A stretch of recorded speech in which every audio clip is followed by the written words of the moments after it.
última vez que estábamos viendo los glóbulos rojos y eritrocitos, nos habíamos quedado en este concepto, ¿no? El concepto de anemia.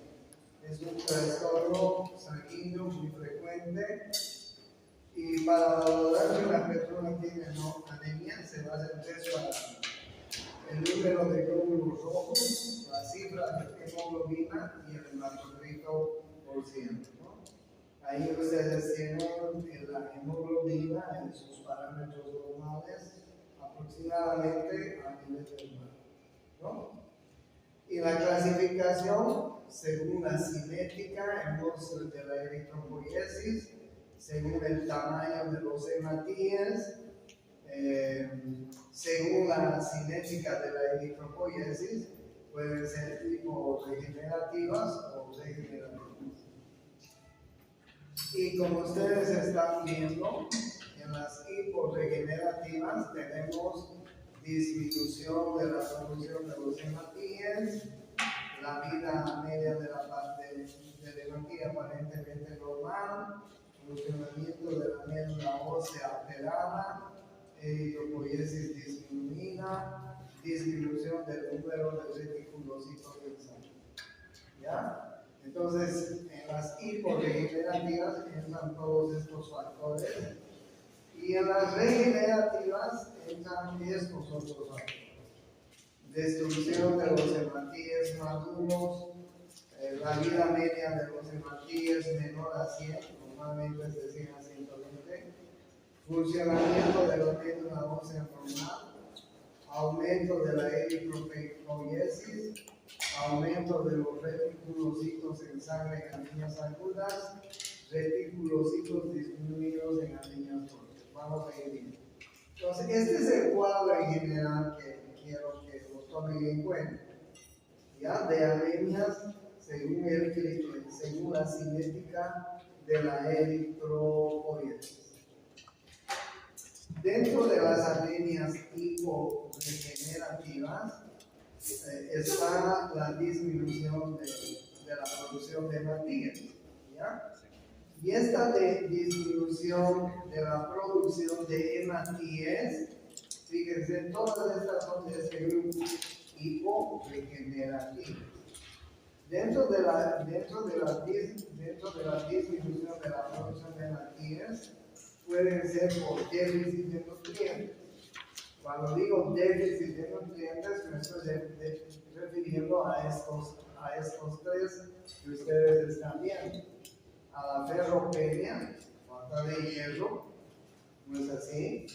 Al déficit de vitamina B12, puede ser porque hay una mala absorción a nivel del estómago de vitamina B12 por la falta del factor intrínseco de Caster, o puede ser por déficit de ácido fólico. Los tres son indispensables para la formación de glóbulos rojos, ¿no es así? Si una paciente o si un paciente no tiene hierro, no tiene vitamina B12 o no tiene ácido fólico, va a tener pues problemas en la disminución de la producción de hematíes. O sea, va a ser una anemia hiporregenerativa. ¿Se entiende?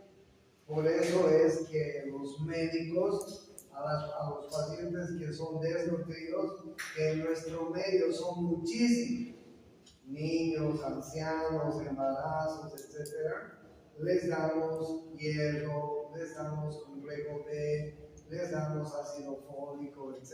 ¿No es así?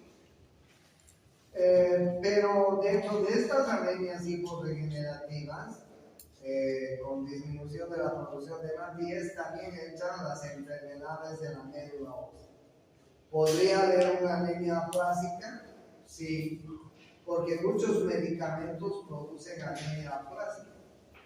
¿Por qué hemos dejado de utilizar las tetraciclinas? ¿Por qué hemos dejado de utilizar el cloranfenicol?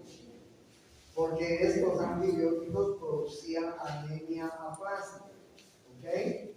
Antes era muy frecuente, cuando yo era estudiante, utilizar, por ejemplo, cloranfenicol en las infecciones intestinales era muy frecuente. Nosotros nos enseñaron a nosotros a utilizar cloranfenicol.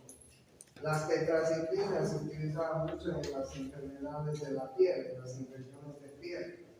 Pero esos antibióticos se han ido desechando ya por los efectos colaterales, entre ellos la anemia-plástica. Pero todavía hay medicamentos que tienen ese efecto colateral. Por eso es que es importante cuando ustedes usen algún fármaco saber bien los efectos colaterales que tienen. Entonces, dentro de las anemias hiporregenerativas con disminución de producción de hematíes, pueden haber enfermedades de la médula ósea, como la anemia plástica, un síndrome que se llama mielodisplásico y la infiltración tumoral de la médula ósea, una leucemia. Dentro de las anemias hiporregenerativas con disminución de la producción de hematíes, también está la disminución de la producción de la eritropoyetina, que eso es muy frecuente en pacientes con insuficiencia renal crónica avanzada. Por eso es que yo les decía a los pacientes con insuficiencia renal que se someten 2 veces a la semana a diálisis, por ejemplo, periódicamente tienen que estarles pues dando su dosis de eritropoyetina, porque la eritropoyetina es una hormona que produce el riñón, pero la insuficiencia renal se deja de producir. ¿Ya? Entonces, esas son las anemias hiporregenerativas y que pueden ser por 3 causas: déficit de nutrientes, enfermedad de la médula ósea, disminución de la producción de eritropoyetina. ¿Se entiende bien el cuadro? No es así, es muy fácil. Las anemias regenerativas por aumento de la destrucción de los hematíes pueden ser anemias hemolíticas hereditarias, que pues sí, podrían ser, ¿no? La esferocitosis hereditaria, la anemia de células falciformes, la talasemia, que son enfermedades hemolíticas hereditarias de tipo congénito. Hay una falla en los genes que controlan la vida media de los hematíes. Estos genes están falladitos y los niños nacen con este tipo de problemas, ¿no? Pueden haber anemias hemolíticas adquiridas también, ¿no? Como la anemia autoinmune, como la microangiopatía, como anemias producidas por algunas enfermedades como el paludismo. Ya les he dicho que en el paludismo, el parásito del paludismo se multiplica dentro de los glóbulos rojos. O sea, el parásito, una vez que entra a nuestro cuerpo por la picadura del mosquito, ingresa directamente a los glóbulos rojos y ahí comienza a reproducirse. Entonces va destruyendo los glóbulos rojos masivamente, y obviamente va a producir una hemólisis. Otra enfermedad que produce hemólisis y que es frecuente en nuestro medio es el dengue, ¿no? Que es producida por el otro mosquito, por el Aedes. ¿Cuál es la diferencia entre el Aedes y el virus del paludismo? ¿Cómo se llama el virus del paludismo? El anófeles. El anófeles crece en cualquier charco de agua. En cambio, el Aedes es más burgués, crece en aguas un poco más limpias, en aguas coleccionadas en macetas, en llantas, en fin. Por eso es que cuando vamos a hacer campaña, el Aedes pues crece en aguas un poco más limpias, es más selecto. O sea, más chusmístico es el paludismo. Bueno, pueden ser entonces anemias hemolíticas adquiridas como estas. Y por pérdidas de sangre también pueden haber anemias regenerativas con aumento de la destrucción de los hematíes por pérdida de sangre. sangrados evidentes que pueden suceder con heridas, accidentes, cirugías, sangrado digestivo también. Muchos pacientes tienen melenas, ¿no? Y no se dan cuenta o se dan cuenta mucho tiempo después. Y vienen donde el médico y dicen, doctor, estoy haciendo, mi materia fecal es como el alquitrán, es como la borra del café, ¿sí? Entonces esos pacientes vienen después de varios días, semanas, a veces meses al médico, y son pacientes que han ido perdiendo sangre, ¿no? De a poco. Son pacientes que tienen una gastritis, una úlcera, que tienen pérdidas de sangre digerida. ¿Okay?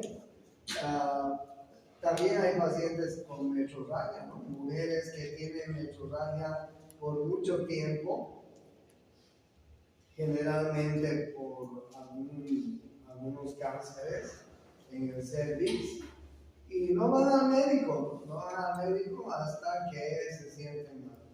Mujeres que tienen periodos muy prolongados, que creen que sus periodos son muy prolongados, comienzan a menstruar 5, 6, 7, 8, 9 días durante el mes, creen que es normal.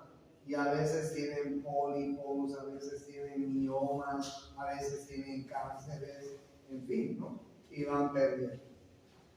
Pacientes con hematuria. Ustedes saben que la hematuria puede ser microscópica en muchos casos y macroscópica en muchos de ellos, ¿no? Entonces, hay sangrados evidentes, hay sangrados ocultos, como les estoy contando. Y hay sangrados iatrogénicos que podrían producirse iatrogénicamente, ¿no? Se dan cuenta lo que significa iatrogénicamente, ¿no? Producida por el médico. Los médicos, de forma muy vivaz, hemos inventado este término de iatrogenia, por no decir que es causado por el médico. ¿Entienden? Entonces, cuando ustedes vean la palabra iatrogenia, es una causa médica. ¿Okay? Entonces, iatrogénicamente, por venopunciones repetidas, por hemodiálisis, por excesivas donaciones de sangre, anda a cagar. Eres tú, doctor, el que ha producido este problema. Pero los médicos, muy vivazmente hemos dicho iatrogénicas, causas iatrogénicas. ¿Entienden? Para no estar en problemas. Bueno, entonces esta es la clasificación de las anemias según la cinética de la eritropoiesis, y ustedes han ido viendo cómo están los cuadros bastante claros, ¿no? En las hiporregenerativas y en las regenerativas, y además otro tipo de sangre.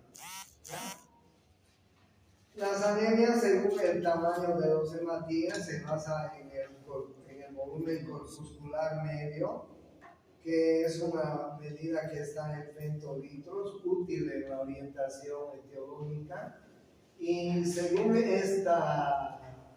este volumen corpuscular medio, las anemias pueden ser macrocíticas, normocíticas y microcíticas, ¿no? Teniendo en cuenta que el volumen corpuscular medio tiene un valor normal entre 80 a 100 femtolitros.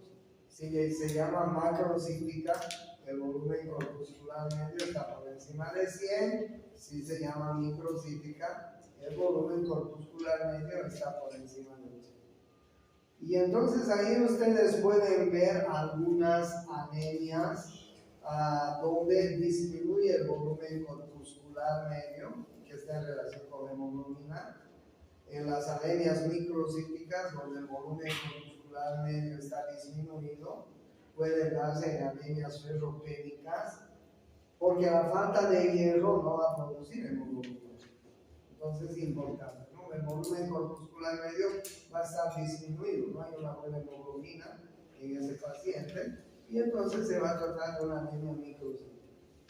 La hemoglobina es normal, está dentro de los límites normales, o sea, es normocítica, la hemoglobina tiene valores normales, pero puede haber un sangrado agudo, puede haber un sangrado de alguna enfermedad crónica, puede haber un sangrado, no sangrado, sino una insuficiencia renal crónica lleva a esta anemia por la falta de eritropoyetina. Una aplasia medular ósea también puede llevarnos a una anemia normocítica. Y la anemia macrocítica, donde el volumen corpuscular medio está aumentado, cuando hay déficit de ácido fólico o vitamina B12 en el alcoholismo y enfermedades hepáticas, y reticulocitosis, como en las anemias hemolíticas. Entonces, según el volumen corpuscular medio, las anemias pueden ser macrocíticas, normocíticas y microcíticas. Las anemias microcíticas, como les decía, se debe a una anormalidad en la producción de hemoglobina.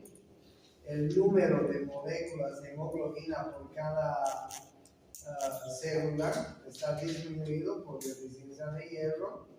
El tipo de moléculas de hemoglobina es de mala calidad debido a las talasemias, que es una enfermedad genética congénita que produce una hemoglobina de mala calidad. ¿Okay? Entonces, en estos cuadros se produce una anemia microcítica. ¿Ya? Las anemias macrocíticas se deben a la maduración nuclear anormal, en las deficiencias anormales, maduración nuclear anormal, deficiencias de vitamina B12 o ácido fólico, fármacos que intervienen en la síntesis de ADN, proliferación clonal anormal en los síndromes mielodispláticos a nivel de la médula ósea. Anemias regenerativas por fracción más alta de reticulocitos en las anemias hemolíticas y en las hemorragias. Ahí el tamaño de los hematíes pues está aumentado por esta causa. ¿Ya? Y finalmente, las normocíticas constituyen un grupo heterogéneo de diversas causas. Incluyen formas iniciales de anemias que posteriormente pueden ser macrocíticas o microcíticas. En las primeras fases de la disminución de hierro, en la disminución en la médula ósea de precursores como en la anemia plástica, bajos niveles de eritropoyetina, lapso de vida breve de los eritrocitos por pérdida aguda de sangre, por destrucción de los eritrocitos en anemias hemolíticas, autoinmunes, falciformes, esferocitos. Entonces miren ustedes que las anemias pueden ser causadas también por una mala formación de la hemoglobina. Por eso que es importante que los médicos a los pacientes les demos hierro, les demos vitamina B12, porque muchos tienen deficiencia, ¿no es cierto?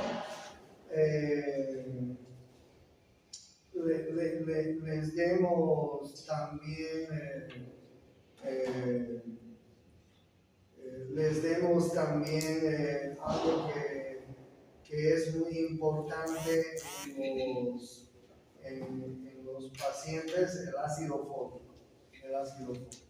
No olvidamos. Los médicos tenemos que dar ácido fólico, vitamina B12, pues hierro y medicamentos que tengan esto. Muchas veces la bicervecina sin alcohol es buena. ¿Sabían, no? Porque la bicervecina sin alcohol tiene el precursor del ácido fólico. Y a veces decirles a los pacientes que tomen una botellita de Martín sin alcohol es bueno porque tiene el precursor del ácido fólico. ¿Ya? Los signos y síntomas relacionados con la anemia dependen de su instauración. En condiciones normales, los tejidos captan 25% del oxígeno que transporta la hemoglobina. En anemias, la extracción de oxígeno de la hemoglobina por tejidos suele ser 60% por el aumento de los difosfoglicerilados. ¿Ya? Hasta cifras de hemoglobina de 8 gramos, la anemia suele tolerarse bien. ¿Ya? Pero menor a eso, ya tenemos que pensar en que ese paciente tiene una anemia grave, aguda, y probablemente vaya a necesitar una transfusión. ¿Okay? El 8 es el límite. Menor a, llega a 7 y eso es transfusión. ¿Okay? Pero en los anémicos, los pacientes tienen astenia, tienen intolerancia al ejercicio, están débiles, eso es muy importante.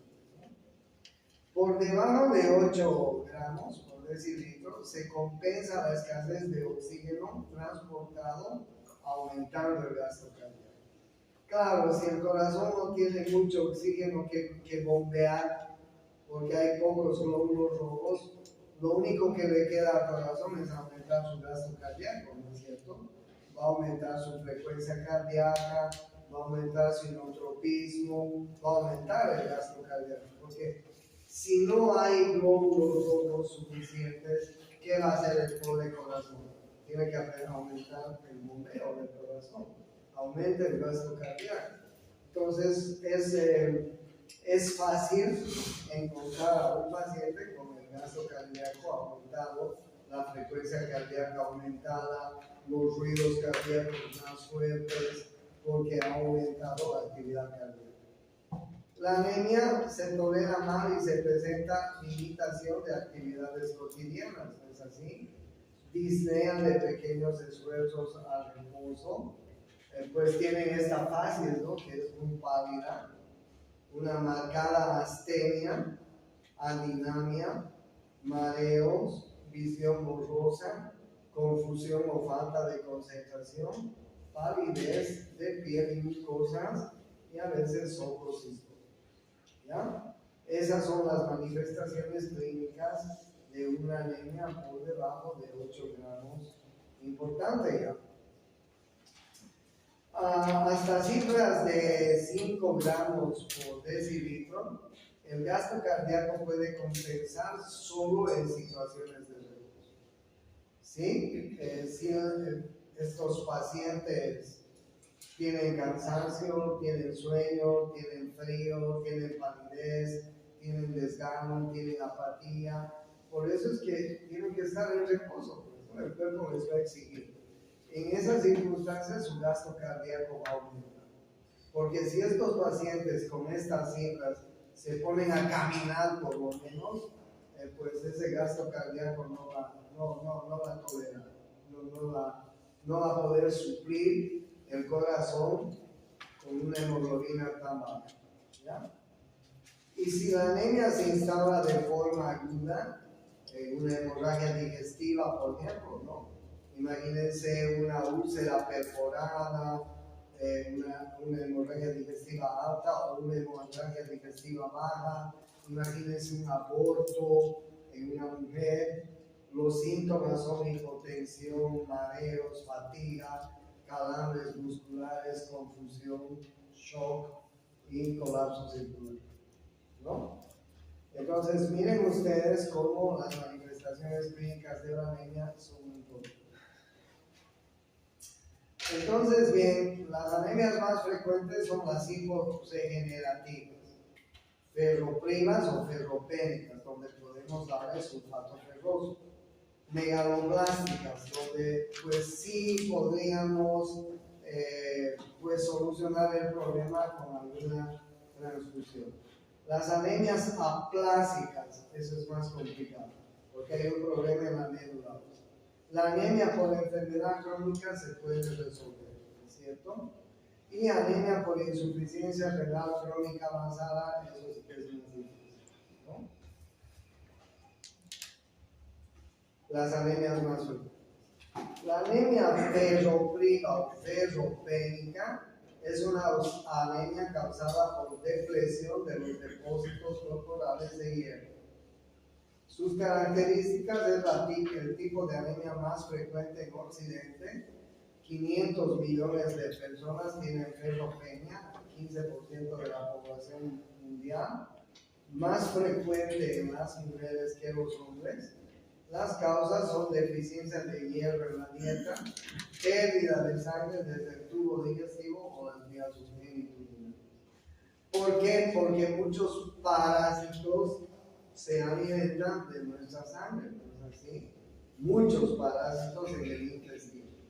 Entonces, por eso es que hay tantos millones de anemias ferroprivas o ferropénicas, porque hay muchísima gente que tiene parásitos que nos deprivan de la sangre y viven de nuestra sangre. Por eso se llaman parásitos, ¿no? La anemia ferropriva o ferropénica tiene como patogenia que la ferroquelatasa, que es una enzima, inserta hierro en la protoporfirina 9. La deficiencia de hierro interrumpe la síntesis de la molécula M de la hemoglobina. La deficiencia de la molécula M inhibe la síntesis de globina por un inhibidor de la traducción mediana potente. Entonces, si no hay hierro, no se va a producir o va a disminuir la síntesis de la molécula M, que forma parte de la hemoglobina. Por eso ustedes pueden darse cuenta que una disminución del hierro es importante, porque al mismo tiempo esta disminución de hierro va a producir una hemoglobina o no va a producir la hemoglobina necesaria. Por eso es que en los estados anémicos los médicos tenemos que dar sulfato de hierro. ¿Sí? Sulfato de hierro. Y tienen sus estadios, miren ustedes, estadio 1, 2 y 3. En el estadio 1, caracterizada por la depresión de los depósitos de hierro, no se produce anemia, aparecen síntomas de debilidad muscular y astenia. En el estadio 2 existe ferropenia marcada, la ausencia de depósitos de hierro impide mantener una adecuada eritropoiesis, la anemia suele ser no nociva. En el estadio 3, déficit marcado de hierro compromete la síntesis de hemoglobina. La anemia es de tipo microcítico e hipocrómico. La cifra de reticulocitos es baja. Entonces, estos estadios tienen la anemia ferropriva. Por eso es importante. ¿Y cuáles son las manifestaciones clínicas?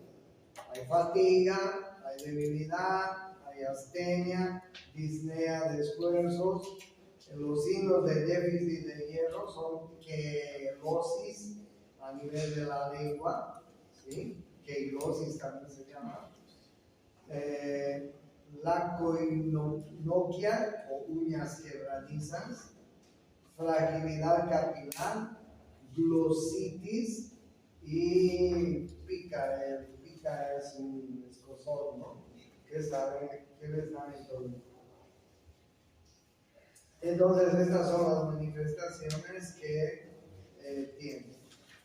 La anemia ferropriva es importante porque la anemia de tipo microcítico puede tener hemoglobina menor a 12, el volumen corpuscular menor a 80, los reticulocitos en la sangre periférica están disminuidos, hay anisocitosis, poiquilocitosis, y los niveles de hierro sérico y de ferritina están disminuidos en la sangre. Eso nos da un dato importante para que nosotros podamos implementar tratamiento. Aunque muchas veces se hace difícil pedir hierro, ¿no? Debe ser un poco caro.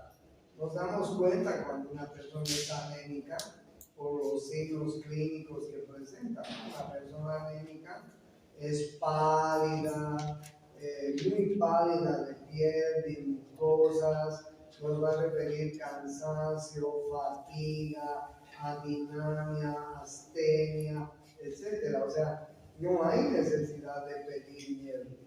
Podríamos pedir un examen de sangre, un hemograma, y ahí ver cómo está la hemoglobina, cómo está el hematocrito, cómo están los glóbulos rojos, cómo está el volumen corpuscular medio, y eso es necesario y suficiente, ¿no? Pero pedir otros exámenes a veces es complicado porque mucha gente es pobre y no tienen seguro para hacerles muchos exámenes. ¿Ya? La anemia megaloblástica es una anemia con formas celulares inmaduras por la síntesis de ADN. La dificultad para la duplicación del ADN. Precursores eritropoyéticos maduran y dividen lentamente en la médula ósea. Condicionan la formación de matrices grandes. La eritropoyesis es ineficaz, aumentada. Afecta a la serie roja, a la serie mieloide y a las plaquetas. ¿Okay? Generalmente estas anemias megaloblásticas están en relación con alguna alteración de orden genético en el ADN, ¿cierto? En el código genético. Ustedes saben que el código genético es el ADN, entonces hay una alteración en el código genético y por eso se produce la anemia megaloblástica. En la etiología, desequilibrio entre el aporte de cofactores para síntesis de ADN y las demandas para la producción de hematina. Los dos cofactores más importantes son el ácido fólico y la vitamina B12. ¿Ya? La vitamina B12 a veces no se absorbe bien porque hay unas células en el estómago que son las células parietales, que son las encargadas de fabricar ácido clorhídrico y absorber la vitamina B12. Pero en muchas personas no hay la suficiente cantidad de células parietales y de que absorben la vitamina B12. Porque además de producir el ácido clorhídrico, estas células parietales producen el factor intrínseco de Castel. Y el factor intrínseco de Castel es el encargado de absorber la vitamina B12. Entonces, si una persona tiene problemas en las células parietales del estómago, no tiene la adecuada cantidad de factor intrínseco de Castel, no va a absorber bien la vitamina B12, va a tener problemas en la síntesis de vitamina B12. Entonces, ese es un problema genético, no es un problema adquirido. Genéticamente, la gente nace con déficit de factor intrínseco de Castel en las células parietales del estómago. Genéticamente, las personas tienen problemas del ácido fólico, ¿ya? Puede deberse al crecimiento bacteriano excesivo en el intestino. Por ejemplo, si una persona tiene Helicobacter pylori, está produciendo una gastritis excesiva, una úlcera, etc., esa bacteria va a impedir la absorción de vitamina B12. Por eso es que dice puede deberse al crecimiento bacteriano excesivo en el intestino.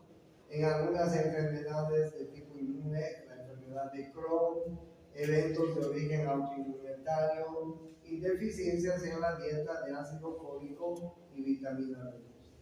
¿Okay? El martín tiene ácido fólico. La dicervecina sin alcohol. Es bueno recomendar a un paciente que tome un martín por día. Es un precursor del ácido fólico, el martín.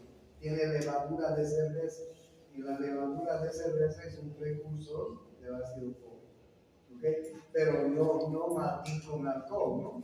Hay Martín sin alcohol, ¿no es así? ¿Ha tomado o no ha tomado Martín sin alcohol? Eso, es bueno. La anemia megaloblástica también se llama perniciosa. Les estaba hablando de las células parietales del estómago, ¿no? Que son afectadas por un fenómeno autoinmune. Conducen a dos efectos separados: pérdida del ácido clorhídrico y pérdida del factor intrínseco de Castro. Si por este factor inmune, autoinmune, estas células parietales dejan de fabricar mucho ácido clorhídrico, y lo más importante, no hay el factor intrínseco de Castro, no se va a absorber la vitamina B12. Y entonces va a dar un tipo de anemia que se llama la anemia perniciosa.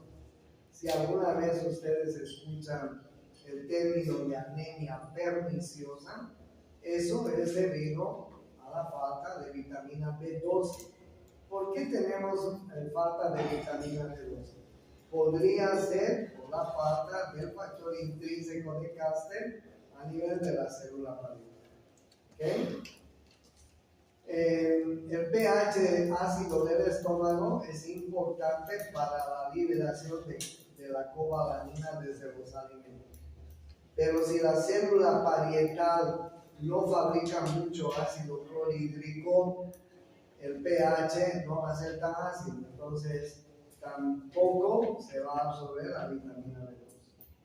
El factor intrínseco se une a la cobalamina, a la B12, y se necesita para su absorción en el líquido térmico. Es interesante y muy importante cómo este factor intrínseco, miren ustedes, se une a la vitamina B12, traspasa el estómago, traspasa el duodeno, llega al ilio y se produce su absorción de la vitamina B12, que luego va a ser importante, indispensable, junto con el ácido fólico, para la formación de hemoglobina. ¿Okay? Entonces, ya saben ustedes que hay un problema de tipo pernicioso en las células parietales del estómago. No hay la suficiente cantidad de liberación de ácido clorhídrico, lo que aumenta el pH. No hay la suficiente cantidad de factor intrínseco de Castell, lo que impide la absorción de vitamina B12, y los efectos van a ser que van a producir una anemia perniciosa o megaloblástica. ¿Ya? Entonces, en la anemia megaloblástica o perniciosa, lo importante es la falta de vitamina B12. Lo que tendríamos que hacer es reponer la vitamina B12. ¿Ya? Entonces, cuando hay este tipo de problemas, miren ustedes, en la formación de los eritrocitos va a haber fallas en su formación y no se va a formar adecuadamente los eritrocitos de forma normal, por la falta de estos factores. ¿Ya? Y nosotros podemos tener todas estas alteraciones hematológicas en el diagnóstico. Podemos tener macrocitosis, marcada, muy alta probabilidad de déficit de ácido fólico, vitamina B12. Los reticulocitos están muy bajos porque no se forman bien los glóbulos rojos. Puede haber una pancitopenia, es decir, una disminución generalizada de las células sanguíneas. ¿Sí? Los niveles plasmáticos del ácido fólico están disminuidos, los niveles plasmáticos de la vitamina B12 están disminuidos. Bueno, el ácido fólico puede ser por un problema nutricional, la disminución de la vitamina B12 es generalmente por un problema autoinmune, como les dije, que puede producir anemia permisible.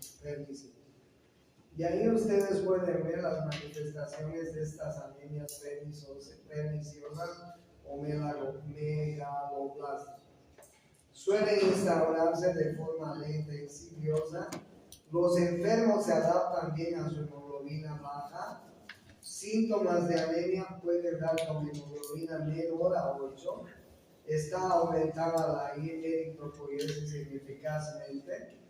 El metabolismo de la protoporfirina conduce a la formación de bilirubinas con aparición de ictericia. La deficiencia en la síntesis de ADN afecta a la proliferación de células epiteliales y produce glositis, cheilitis, la mucosa de bronquios, vejiga y cervix uterino está disminuida, alteraciones del sistema nervioso por desmielinización. Miren ustedes cuántos problemas que puede producir una anemia megaloblástica por déficit del factor intrínseco de cáncer, por déficit de ácido fólico, por déficit de vitamina D. ¿Okay? La anemia aplásica es un problema en la médula ósea. Hay una depresión de la médula ósea. Yo les he dicho que las aplasias a veces son producidas por nosotros, iatrogénicas. Por eso es que es muy importante que nos demos cuenta cuáles son los efectos colaterales de los fármacos que nosotros utilizamos. Tenemos que tener en cuenta qué fármacos estamos utilizando en algún paciente y si estos no producen problemas a nivel de la médula. ¿Ya? Las características, trastornos primarios en las células madre, o sea, no van a producir adecuadamente las células hijas, ¿no? Las stem cells de la médula ósea. Muchas veces esta médula ósea es reemplazada por grasa. La afectación de la arteria roja aislada es muy rara, generalmente produce pancitopenia, es decir, disminución de todas las células de la sangre. ¿Ya? Puede comenzar en forma insidiosa, puede aparecer en cualquier edad de la vida. ¿Ya? O sea, la anemia plástica no solamente es causada por un problema genético autoinmune, podría ser por un problema medicamentoso, un paciente que ha recibido, por ejemplo, medicamentos para el cáncer, un paciente que ha recibido radioterapia, un paciente que ha recibido quimioterapia, podría producir aplasia medulares. ¿Ya? Y ahí ustedes ven los síntomas de la anemia plástica: debilidad, fatiga, palidez, petequias, equimosis, sangrado nasal, encías, vagina, tracto gastrointestinal, aumento de la susceptibilidad a infecciones. ¿Okay? En los 2/3 de pacientes es de causa desconocida, idiopática. Exposiciones a dosis elevadas de radiación. Les decía, pacientes que han sido expuestos a radioterapia o pacientes que han sido expuestos a alguna radiación, ¿no es cierto? O podríamos estar expuestos a radiación alguna vez. Esta gente que trabaja, por ejemplo, en los laboratorios de rayos X, de tomografía, de resonancia, podría ser. En el curso de infecciones virales, como las hepatitis virales, mononucleosis infecciosas, sustancias químicas y tóxicas que suprimen la médula ósea, el benceno, el cloranfenicol, aislantes, antimetabólicos. Y el tratamiento es trasplante de médula ósea de donantes incompatibles con supervivencia del 70%.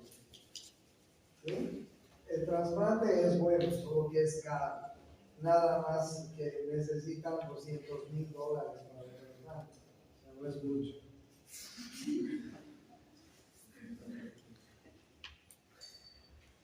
Anemia por enfermedades crónicas.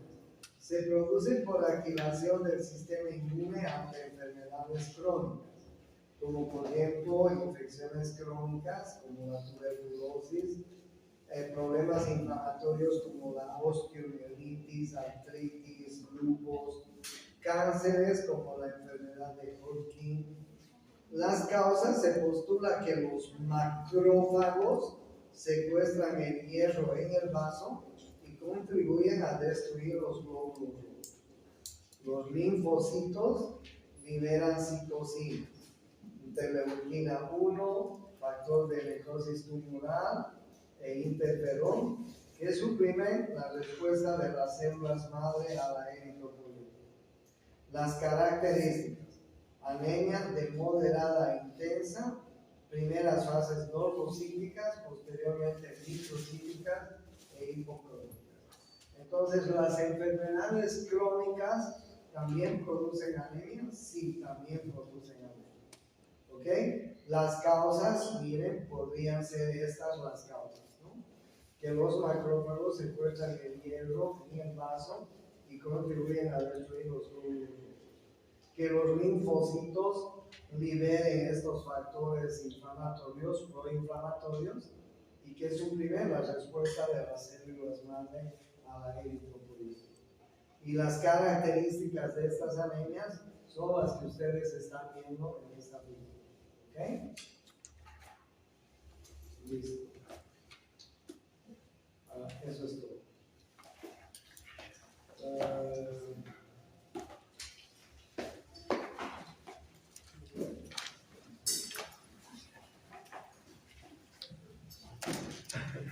Voy a terminar ahora esto que les voy a dar. No se vayan, no terminamos.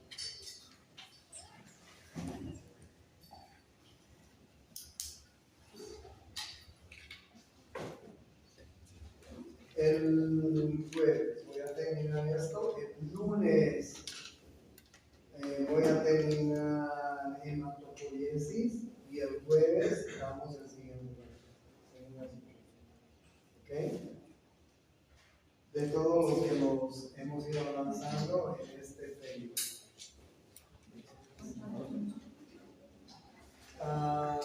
¿Cuáles son los? Bueno, les he hablado de la serie roja, de las anemias de la serie roja. ¿Y qué pasa con la serie blanca y la serie plaquetada? Porque eso es lo que nos falta hablar, ¿no? De la serie blanca y la serie plaquetada. La serie blanca de la sangre son las células encargadas de la defensa contra la infección, contra las infecciones. Bien como productoras de anticuerpos, lo saben, los linfocitos B, bien participan en la destrucción de microorganismos como los neutrófilos, los eosinófilos, los basófilos, los monocitos. Además, los eosinófilos también participan en las reacciones de hipersensibilidad. La serie blanca aparece en el hemograma como el recuento total de leucocitos y la fórmula leucocitaria que expresa el valor absoluto y porcentual de cada uno de los tipos de glóbulos blancos presentes en la serie periférica, en la sangre periférica. Y ustedes ya saben cómo se clasifican los glóbulos blancos, en granulocitos y agranulocitos, ¿no? Esta es una figura que nos muestra más o menos cómo están estos glóbulos blancos, ¿no? Los leucocitos entre 5.000 a 10.000, 11.000, digamos, por milímetro cúbico. Los neutrófilos, 54 a 62%, aproximadamente entre 1.800 a 7.200, tomando en cuenta este valor. Los linfocitos entre el 25 y el 33, entre 1.500 y 4.000, tomando en cuenta este valor. Los monocitos entre 200 y 900, entre el 3 y 7%, tomando en cuenta este valor. Los eosinófilos entre 0 y 700, entre el 1 y el 3%, tomando en cuenta este valor. Y los basófilos entre 0 y 150, entre el 0 y el 1%, tomando en cuenta este valor. Entonces, Esto es más o menos una fórmula leucocitaria, ¿no?, que nos dan en el hemograma, porque en el hemograma nos van a dar esta fórmula leucocitaria. ¿Okay? Para poder valorar cuáles son las posibles causas de una alteración de los glóbulos blancos en los análisis de sangre, debe tenerse en cuenta el recuento total y el análisis del resto de las células sanguíneas. La respuesta a las preguntas del médico o al paciente buscando otros signos o síntomas, así como repetir el estudio sanguíneo 2 a 4 semanas para ver la evolución. Las alteraciones de los glóbulos blancos suelen ser en número, en forma y en su funcionamiento, sobre todo los neutrófilos y los linfocitos. ¿Okay? Entonces no se olviden, las alteraciones de los glóbulos blancos pueden ser en número, en forma o en funcionamiento. ¿Listo? Sobre todo neutrófilos y linfocitos. Las alteraciones numéricas, que pueden ser leucocitosis, se llama así, o puede ser leucopenia, se llama así. En las leucocitosis puede haber neutrofilia, puede haber linfocitosis, monocitosis, eosinofilia, basofilia. Ustedes saben bien. Y en la leucopenia pueden haber neutropenia, linfopenia, monocitemia, eosinopenia, vasopenia. ¿Okay? En el primer grupo, en las leucocitosis, podría producirse desviación a la izquierda. Es decir, podrían aparecer elementos jóvenes más granulaciones tóxicas en una infección muy aguda. ¿Okay? Y eso nos reporta el laboratorio. Nos reporta la presencia de glóbulos blancos jóvenes y además nos presencia las granulaciones tóxicas. Imagínense una apendicitis perforada con unos 20,000 de glóbulos blancos.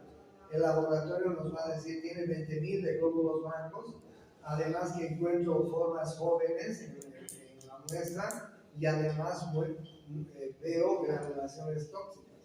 Entonces eso te va a dar una idea de que estás ante una infección muy aguda. Ejemplo, una apendicitis que se ha reventado y se ha formado un plastrón, una peritonitis ahí. Sí puede producir. ¿Okay? Linfocitos activados, células linfoplasmáticas y linfomonocitos.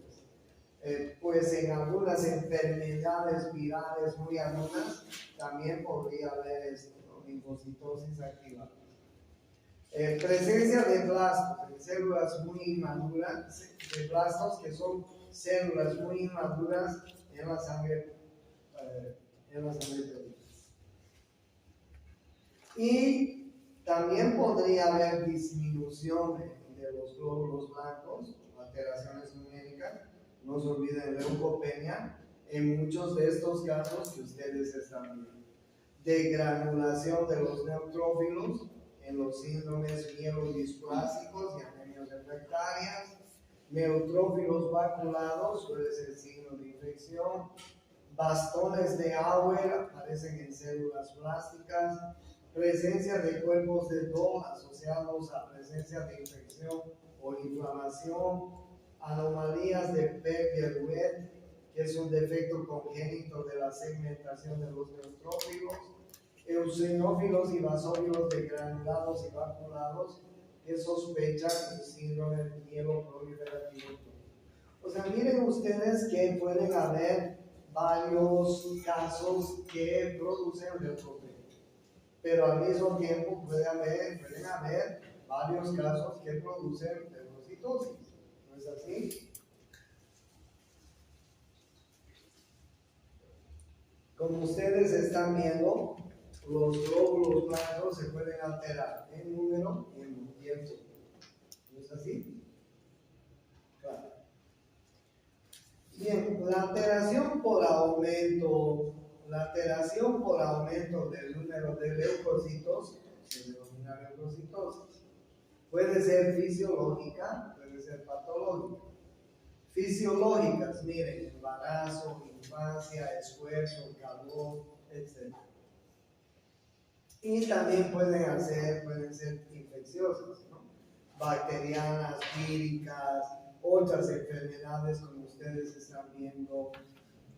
Las leucocitosis pueden ser reactivas por dolor intenso, una fractura, por ejemplo, estrés agudo, poshemorragia, quemaduras, necrosis, traumatismo, puede producir leucocitosis. Puede producirse leucocitosis neoplásicas, ¿no? Leucemias, síndromes mielodisplásicos, policitemias veras, tumores malignos, metastasis. Y ¿puede ser un poquito más grande? ¿más grande? Sí. Gracias. Ahí. Está bien. Entonces, bien, les decía, podrían ser fisiológicas, podrían ser patológicas en infecciones, podrían ser reactivas en algunas circunstancias especiales, como ustedes están viendo acá, neoplásicas también, muchas neoplasias, podrían ser tóxicas. Miren ustedes, fármacos, en una gota, acidosis urémica, diabética, catecolaminas, vacunas, litio, corticoides, hipoxia, etc. Entonces, miren ustedes en las circunstancias en que puede haber leucocitosis. Por eso es que cuando ustedes vean un hemograma con leucocitosis, no sean como los caballos cocheros, ¿no? No solo piensen que es un problema infeccioso. Miren que pueden haber muchas otras causas, desde fisiológicas hasta patológicas en una leucocitosis.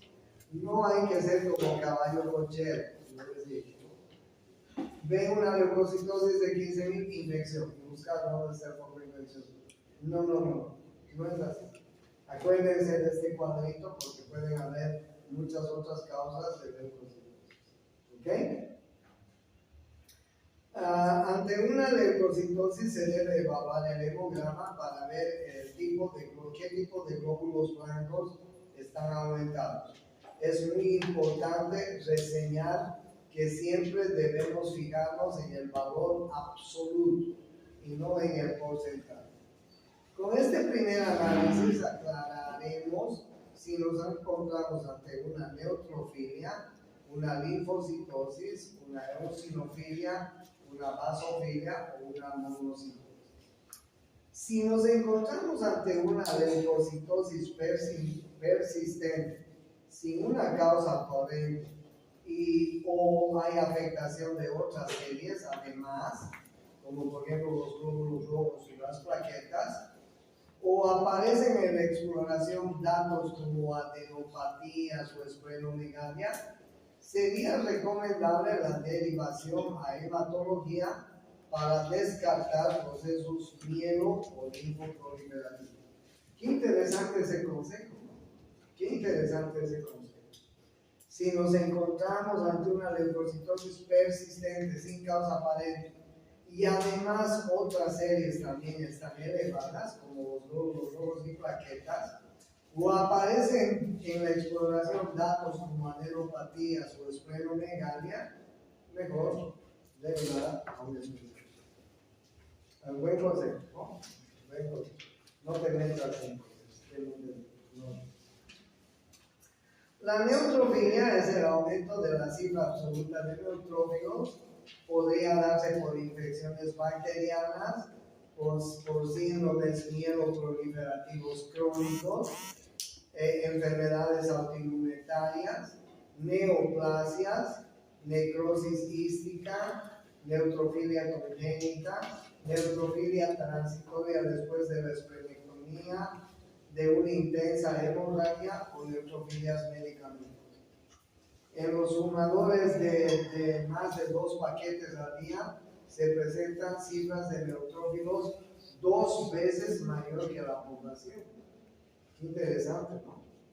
Neutrofilia. Ya saben ustedes las causas.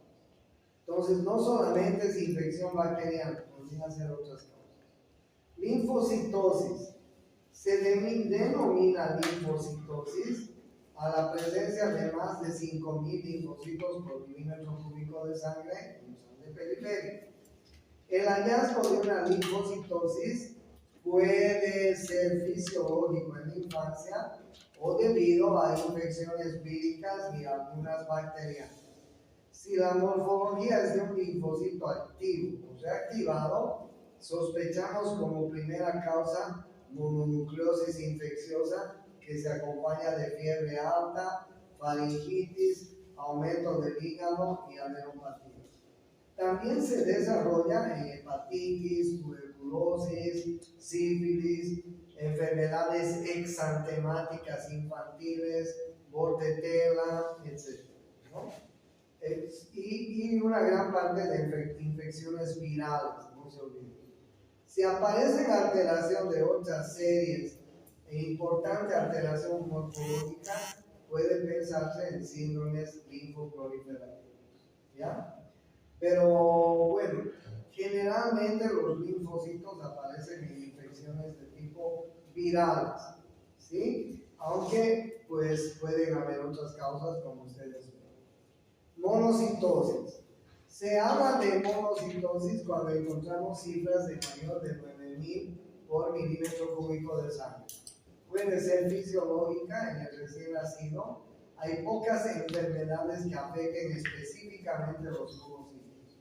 Se suelen afectar conjuntamente con los neutrófilos, a veces como primer signo de regeneración de una neutropenia secundaria a fármacos. Es frecuente en la fase de recuperación hematopoyética después del tratamiento con agentes antineutros. La monocitosis con monocitos de morfología normal pueden deberse a infecciones bacterianas crónicas, fiebre tifoidea, brucelosis, endocarditis bacteriana subaguda, tuberculosis, tumores como tumores gástricos, ováricos, linfomas, histiocytosis. Diversas causas de esplenomegalia, hipotiroidismo, enfermedad inflamatoria intestinal, enfermedades del colon. ¿Ok? Miren la monocitosis. Puede ocurrir en infecciones crónicas. En la leucemia mielomonocítica crónica, la cifra absoluta de monocitos en sangre periférica es superior a los 1.000 por milímetro cúbico. Entonces parece razonable derivar a un servicio de hematología ante una monocitosis importante. ¿Okay? No se olviden que cuando encontramos una cifra de mayor a 900 por milímetro cúbico, estamos hablando de monocitosis. Eosinofilia. Hay eosinofilia cuando la cifra de eosinófilos en sangre periférica es superior a 500 por milímetro cúbico. Los eosinófilos circulan durante unas 6 horas en la sangre periférica antes de migrar hacia los tejidos.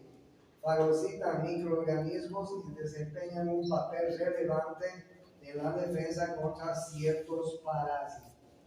Los eosinófilos están implicados en las reacciones alérgicas.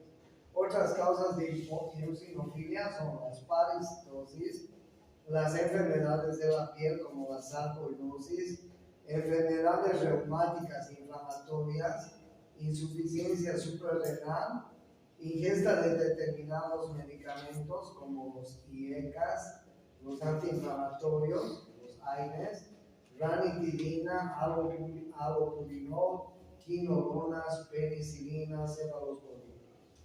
Y las neoplasias como el linfoma de Hodgkin o linfomas u otros linfomas, o síndromes mieloproliferativos crónicos. ¿Okay? Bueno, eso es en cuanto a la eosinofilia. La basofilia, los basófilos circulan en la sangre periférica en pequeño número y migran a los tejidos. Están implicados en respuestas inflamatorias y alérgicas. El término basofilia se refiere a una cifra total de basófilos en sangre superior a 150 milímetros de mercurio. La vasofilia se asocia con frecuencia a un síndrome mieloproliferativo crónico y muy especialmente a leucemia crónica. ¿Okay? El aumento de los basófilos también puede deberse en otros procesos como la varicela, el sarampión, tuberculosis, artritis, diabetes, insuficiencia renal. ¿Ok? Bien, ahí nos quedamos. Leucopenias vamos a ver en la siguiente clase. No se olviden que el lunes termino y el jueves tenemos examen. No puede pasar nadie. No pasa el siguiente El jueves 8 es feriado, sí. Voy a pasar hacia tu. ¿Ya sé? 8 periodos. ¿Quién sabe cuál es el jueves?